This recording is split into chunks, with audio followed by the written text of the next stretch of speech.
Shalom, Aleichem, peace be upon you, and welcome back to the broadcast. I'm Shawn. Website can be found at scriptureandprophecy.com. That's where you go to find the archives. That's where you go to support this mission of truth. Well, this morning we're looking at this week's Torah Parsha, which happens to be called Beshalach. Let me give you the portion summary real quick from torahportions.org. Just real fast, it's chapter 13, starting with verse 17, through chapter 17, verse 16 in the book of Exodus. The 16th reading from the Torah is named Beshalach, which means, when he sent. The title comes from the first verse of the reading, which can be literally translated to say, and it happened when Pharaoh sent out the people.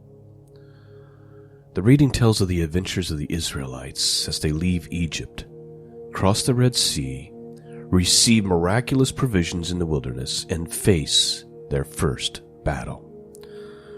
So the outline is, we have the pillar of cloud and fire, we have the crossing of the Red Sea, we have the pursuers drowned, we have the song of Moses, the song of Miriam, the water made bitter and sweet, bread from heaven, water from the rock, and the story this morning ends with the Amalek attacks, with Amalek attacking Israel, and is defeated.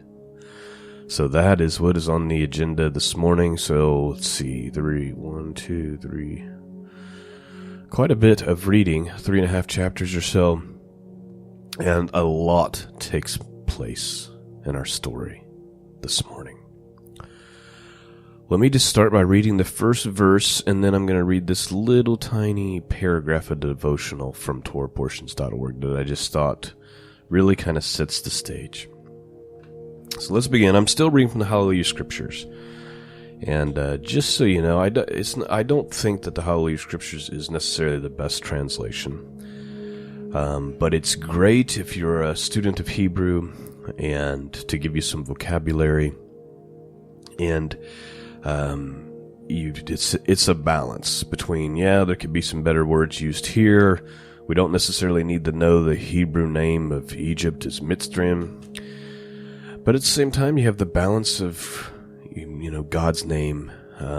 So it's, you kind of, unfortunately, we live in a world where you kind of have to choose from time to time. And so I won't always be reading from the Hallelujah Scriptures, but we are going to continue that this morning.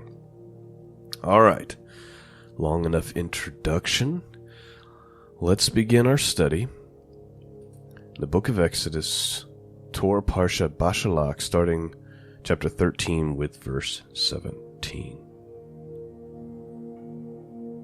And it came to be, when Pharaoh had let the people go, that Elohim did not lead them by the way of the land of the Pelashites, that is to say, the Philistines, though that was nearer. For Elohim said, lest the people regret when they see fighting and return to Mitzrayim. So please note, very first verse here. It says that, so they begin their journey. The shortest and easiest way would have been to go right through the land of the Philistines. But God knew that the children of Israel, who had just went through this dramatic event, they just weren't ready to go from all of that straight into war with the Philistines. Sometimes what's best for us is the long route. Even though it's like God could just, it's right there, like the Lord could just make a way. Why won't he make a way? We might be frustrated and asking that question. Let me read this little tiny paragraph from this devotional. It's just the last paragraph here. It says, we are often in a hurry to reach our dreams and our goals. It is frustrating to take long cuts through the wilderness. God is more interested in seeing us develop in spiritual maturity than he is seeing us arrive at our dreams and our goals. He will often lead us on long, seemingly circuitous routes in order to teach us and prepare us for the things that lie ahead. He wants to build our character. When we rush in without his leading and training, we find ourselves surprised by the challenges and quickly overcome. And that's speaking to me this morning. And I'm personally one of those people that's very stubborn and stiff-necked, unfortunately. And for me, God always seems to have to take the long journey. You know what I mean? Like I unfortunately always need the long route versus the shortcut in order to change and learn everything that I need to learn to be prepared to do the things that God has for me to do. I wish that I could take the short road, and many times in my life I'm frustrated and praying like, Lord, why won't you help me with this thing? This is a good thing. This is a spiritually good thing. I don't understand. God knows if you're ready or not. And while you may think you're ready, you don't know all the challenges that are up ahead. God does. And so he knows whether or not you're ready to deal with those or not. So there's kind of our little devotional right out of the gate. And the rest of the story I'm just going to read without a whole lot of commentary, but I just kind of wanted to set the stage with that to start this morning. All right, let's get back to our study here. And we'll just start right back over with verse 17. And it came to be, when Pharaoh had let the people go, that Elohim did not lead them by the way of the land of the Pelishites, that is to say, Philistines. Though that was near, for Elohim said, lest the people regret when they see fighting and return to Mitzrayim. So Elohim led the people around by the way of the wilderness, of the sea of reeds. And the children of Yisrael went up armed from the land of Mitzrayim. And Moshe took the bones of Yosef with him, for he certainly made the children of Israel swear, saying, Elohim shall certainly visit you, and you shall bring my bones from there with you. Please note, even though Pharaoh and the Egyptians didn't remember Joseph, obviously the tradition had continued to be passed down because they knew that Joseph had requested that that he be buried, where he's supposed to be, as opposed to being left in Egypt. Verse 20. And they departed from Sukkot, and camped in Etham at the edge of the wilderness. And Yehovah went before them by day in a column of a cloud to lead the way, and by night in a column of a fire to give them light, so as to go by day and night. The column and the cloud did not cease by day, nor the column of fire by night before the people. And Yehovah spoke to Moshe, saying, Speak to the children of Yisrael, that they turn and camp before Pi Ha-Chethroth, between Migdal and the sea, opposite of Baal Zephon. Camp before it by the sea. For Pharaoh shall say to the children of Israel, They are entangled in the land, and the wilderness has closed them in. And I shall harden his heart. I shall harden the heart of Pharaoh, and he shall pursue them, but I am to be esteemed through Pharaoh and over all his army. And the Mizrahites shall know that I am Yehovah. And they did so. And it was reported to the sovereign of Mitzrayim that the people had fled, and the heart of Pharaoh and his servants was turned against the people, and they said, Why have we done this, that we have let Yisrael go from serving us? So he made his chariots ready, and he took his people with him. And he took 600 chosen chariots, and all the chariots of Mitzrayim with the officers over all of them. And Yehovah hardened the heart of Pharaoh, sovereign of Mitzrayim, and he pursued the children of Israel. But the children of Israel went out with a high hand. And the Mizrahites pursued them, and all the horses and chariots of Pharaoh, and his horsemen and his army, and they reached them camping by the sea besides Pi Hit Harath, before Baal Zephon. And when Pharaoh drew near, the children of Israel lifted their eyes, and they saw the Mizrahites coming after them, and they were greatly afraid. So the children of Israel cried out to Yehovah. And they said, Moshe, did you take us away to die in the wilderness because there is no graves in Mitzrayim, as to say Egypt? What is this you have done to us to bring us out of Mitzrayim? Is this not the word that we spoke to you in Mitzrayim, saying, Leave us alone and let us serve the Mitzrites, that is to say, the Egyptians? For it would have been better for us to serve the Mitzrites than to die in the wilderness. Moshe said to the people, Do not be afraid. Stand still and see the deliverance of Yehovah, which he does for you today. For the Mitzrites whom you see today, you are never, never to see again. Yehovah fights for you, and you keep silent. And Yehovah said to Moshe, Why do you cry to me? Speak to the children of Israel, and let them go forward. And you lift up your rod, and stretch out your hand over the sea, and divide it, and let the children of Israel go on dry ground through the midst of the sea. And I am hardening the heart of the Mitzrites, and they shall follow them. And I am going to be esteemed through Pharaoh, and over all his army, and his chariots, and his horsemen, and the Mitzrites shall know that I am Yehovah, when I am esteemed through Pharaoh, his chariots, and his horsemen.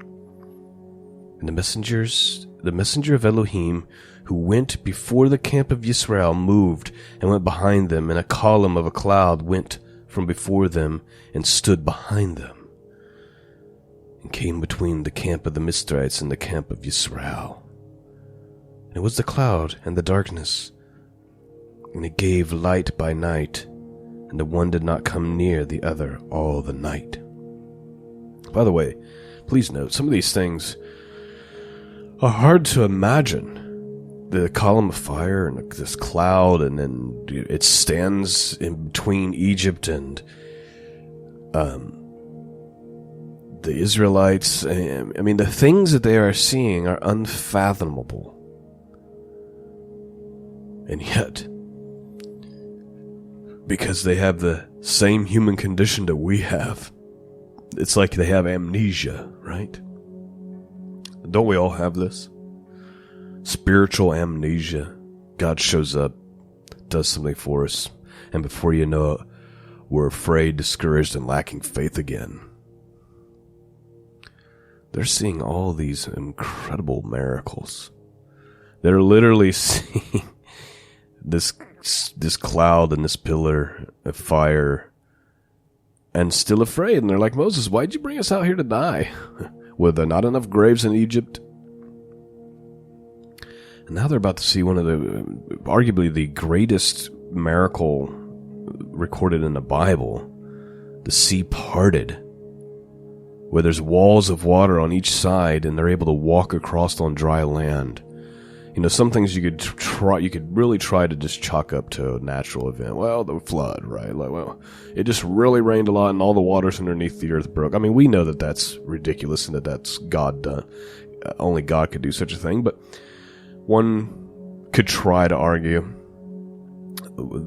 explain this one in a natural sense, or explain the pillar, the cloud of the fire and the by night and the cloud by day. Like, try to explain that stuff.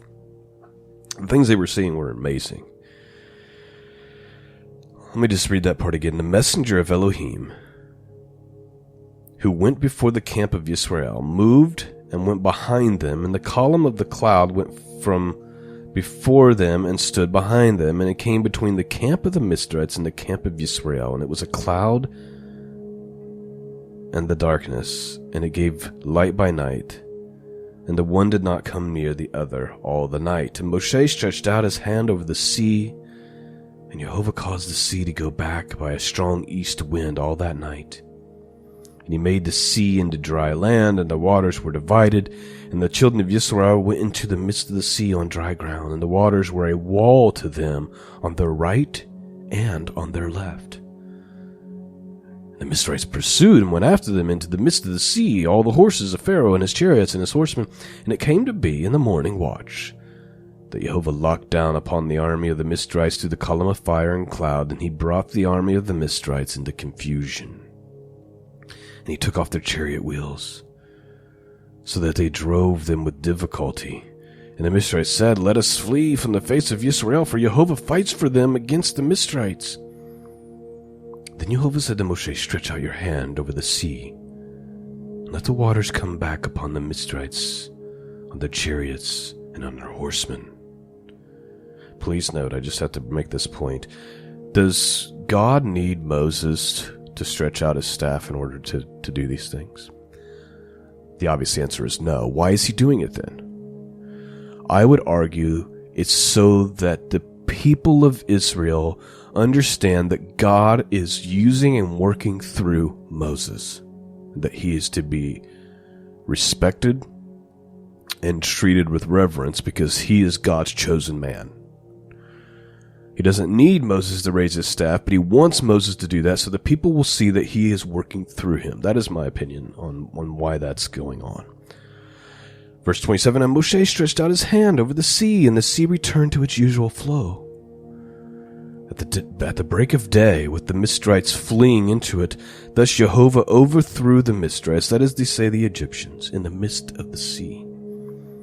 And the waters returned and covered the chariots and the horsemen and the army of the Pharaoh that came into the sea after them, and not even one of them was left. Please note just one more thing.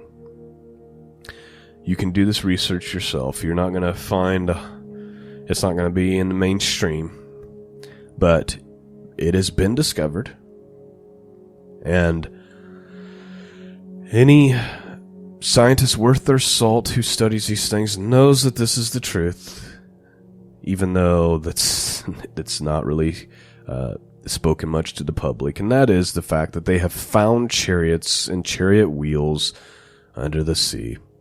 Like, they know that there was an army of Egyptians buried there. There's plenty of evidence to prove it. But it's just like they know that there was a great flood. They find seashells at the top of mountains. They know that there was. But that doesn't fit the narrative, so that's not going to be in their reports, is it? All right. I need to stop interrupting because we're going to run out of time. Verse 29, and the children of Israel walked on dry ground in the midst of the sea, and the waters were a wall to them on their right and on their left. Thus Yehovah saved Israel that day out of the hand of the Midianites, and Israel saw the Midianites dead on the seashore. And Israel saw the great work which Yehovah had done in Mitzrayim. And the people revered Yehovah and believed Yehovah and his servant Moshe. You see, that's why God is having Moses do these acts. So now all the children of Israel, they're like, okay, God is God, Yehovah is God, and Moses is God's man. And so they finally have some revere and respect and fear for God. But they have amnesia like the rest of us, and this will be short-lived. Let's continue. We're ready for chapter 15 here. And for the sake of time, I'm just going to have to power through chapters 15 and 16. Here we go. Then Moshe and the children of Israel sang the song of Yehovah and spoke, saying, I sing to Yehovah, for he is highly exalted. The horse and its rider he has thrown into the sea. Yah is my strength and song. And he has become my deliverance. He is my El, that is to say God, and I praise him. Elohim of my father, and I exalt him. Yehovah is a man of battle. Yehovah is his name. He has cast Pharaoh's chariots and his armies into the sea, and chosen officers are drowned in the sea of reeds. The depths covered them. They went down to the bottom like a stone. Your right hand, O Yehovah, has become great in power. Your right hand, O Yehovah, has crushed the enemy. And in the greatness of your excellence, he pulled down those who rose up against you. You sent forth your wrath. It consumed them like stubble. And with the wind of your nostrils the waters were headed up. The flood stood like a wall. The depths became stiff in the heart of the sea. The enemy said, I pursue, I overtake, I divide the spoil. My being is satisfied on them. I draw out my sword, my hand destroys them. You blew them with your wind, and the sea covered them. They sank like lead in the mighty waters. Who is like you, O Yehovah, among the mighty ones? Who is like you, great in Kodeshah, that is to say, holiness? Awesome in praises, working wonders, you stretched out your right hand. the earth swallowed them. Your kindness you have led the people whom you have redeemed. In your strength you guided them to your Kodesh dwelling. Peoples heard, they trembled. Anguish gripped the inhabitants of the Pelesheth. Then the chiefs of Edom were troubled. The mighty men of Moab trembling grips them. All the inhabitants of Canaan melted. Fear and dread fell upon them by the greatness of your arm. They are as silent as a stone until your people pass over, O Yehovah. Until the people whom you have brought pass over, you bring them and plant them in the mountain of your inheritance. In the place, O Yehovah, which you have made for your own dwelling. The Mikdash, O Yehovah, which your hands have prepared, Yehovah reigns forever and ever. For the horses of Pharaoh went with his chariots and his horsemen into the sea, and Yehovah brought back the waters of the sea upon them, and the children of Israel went on dry ground in the midst of the sea. And Miriam, the Nebiah, the sister of Aaron, took the timbrel in her hand, and all the women went out after her with timbrels and dances. And Miriam answered them, Sing to Yehovah, for he is highly exalted. The horse and his rider has been thrown into the sea. And Moshe brought Yisrael from the sea of reeds, and they went out into the wilderness of Shur, and they went 3 days in the wilderness and found no water. And they came to Marah, and they were unable to drink the water of Marah, for they were bitter. So the name of it was called Marah, and the people grumbled against Moshe, saying, What are we to drink? Then he cried out to Yehovah, and Yehovah showed him a tree, and when he threw it into the waters were made sweet. There he made a law of the right ruling for them, and there he tried them, and he said, If you diligently obey the voice of Yehovah your Elohim, and do what is right in his eyes, and shall listen to his commands, and shall guard all his laws, I shall bring you on none of the diseases I brought on the Mistrais, for I am Yehovah who heals you. And they came to Elam, where there were 12 fountains of water, and 70 palm trees, and they camped there by the water. Chapter 16. And they departed from Elam, and all the congregation of the children of Israel came to the wilderness of Sin, which is between Elam and Sinai, on the 15th day of the 2nd month after their going out of the land of Mitzrayim. And the congregation of the children of Israel grumbled against Moshe and Aaron in the wilderness. And the children of Israel said to them, If only we had died at the hand of Yehovah in the land of Mitzrayim, when we sat by the post of meat, and when we ate bread to satisfaction. For you have brought us out into this wilderness to put all his assembly to death with hunger. So here we are. The amnesia has begun. They've already forgotten these miracles. Because in this moment they're hungry. And they're missing the comforts of Egypt. Even though they were enslaved by Egypt, they missed the comforts of Egypt. I would argue that there's not much difference between us and them. And I wish I had time to go into that more. But I don't. But I'll just say this. How long? If God sent angels and led American believers out of Babylon, how long would we long for the comforts of the United States? I would argue it wouldn't be long. Verse 4, And Yehovah said to Moshe, See, I am raining bread from the Shemayim for you, that is to say, heavens for you.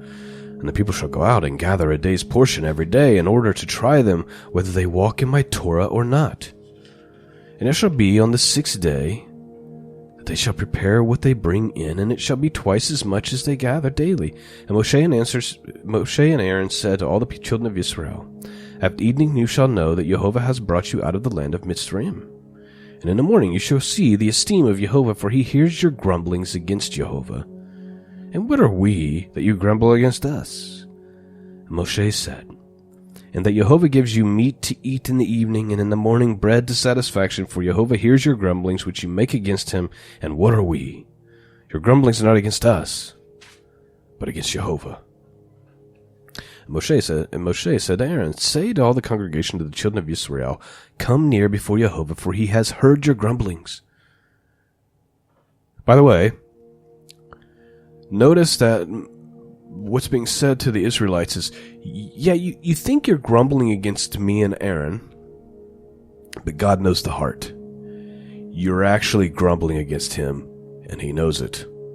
And so this is where the grumbling begins. And so by the time we get to the point where they're dying in the wilderness, when God has finally had enough of the grumblings, you're going to build that picture from here all the way to that point, because this is the constant theme, just murmuring and complaining. If that's you,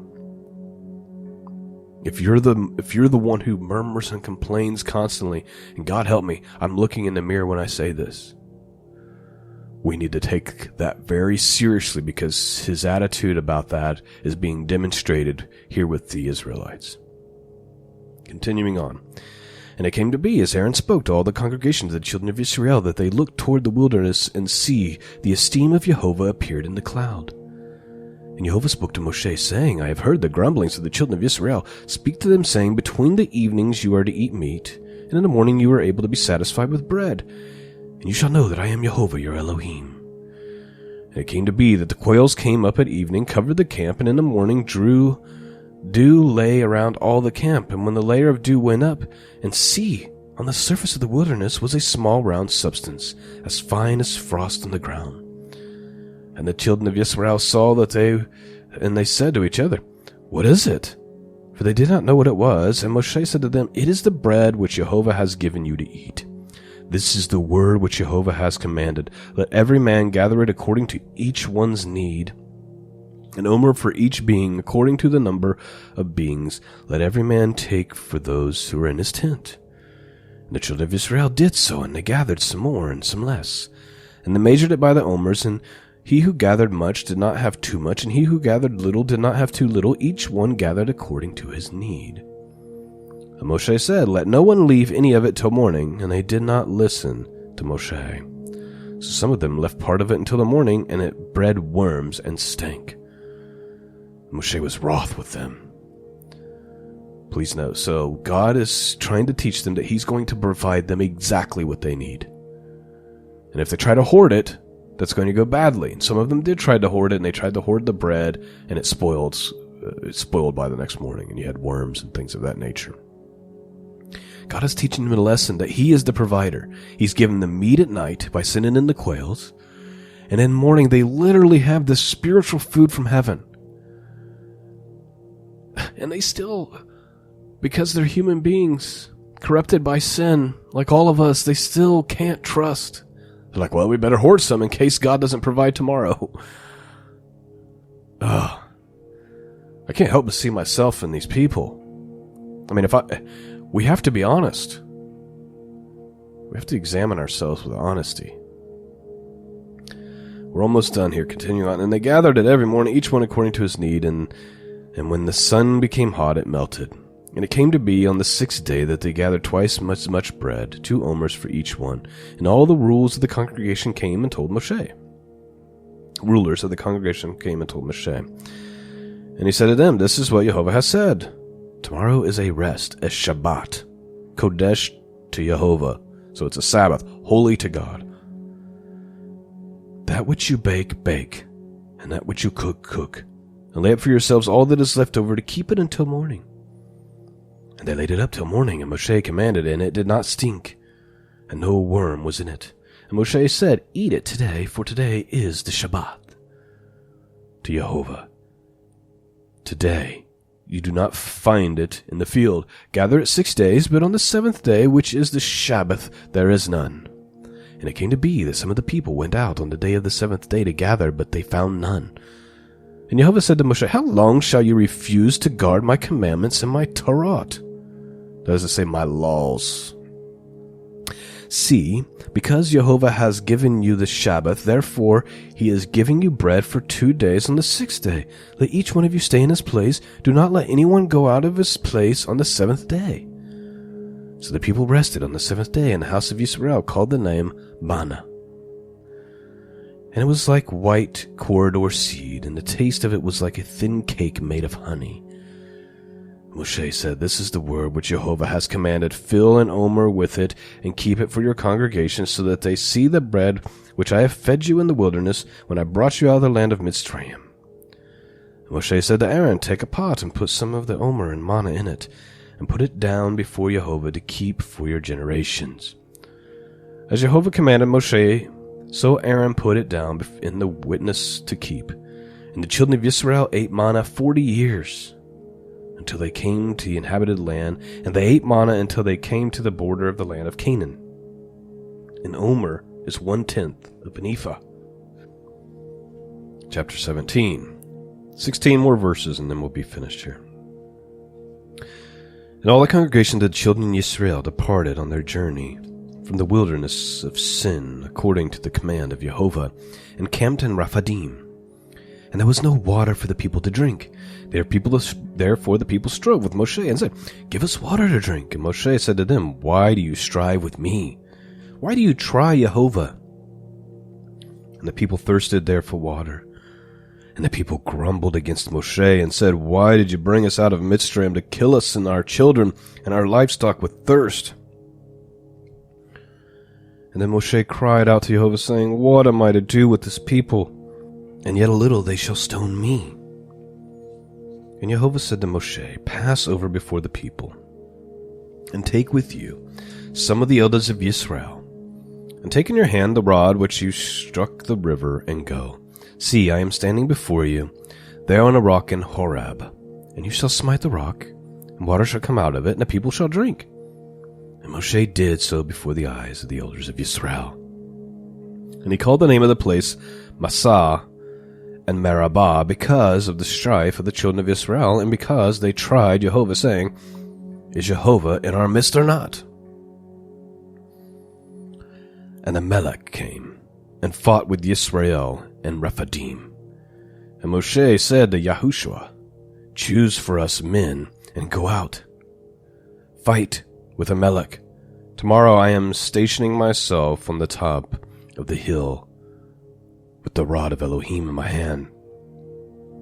And Yahushua did as Moshe said to him, to fight with Amalek. And Moshe and Aaron and Hur went up to the top of the hill. And it came to be, when Moshe held up his hand, that Israel prevailed, and when he let down his hand, Amalek prevailed.